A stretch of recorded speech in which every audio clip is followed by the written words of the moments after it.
بردا ولا شرابا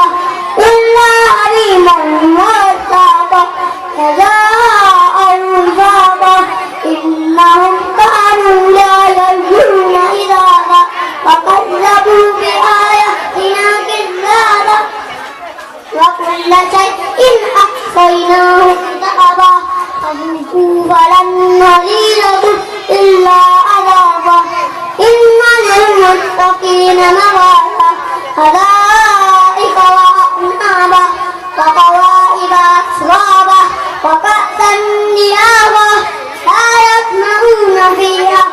لغوا ولا كذابا جزاء من ربك عطاء حسابا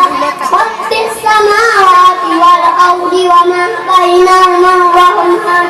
لا يملكون منه كتابا يوم يقوم والملائكة صفا لا يتكلمون إلا من أذن له الرحمن وقال ضرابا ذلك اليوم الحق فمن شاء اتخذ إلى ربه مآبا إنا أنذرناكم عذابا قريبا يوم يقول المرء ما قدمت يداه ويكون الكافر يا ليتني كنت ترابا صدق الله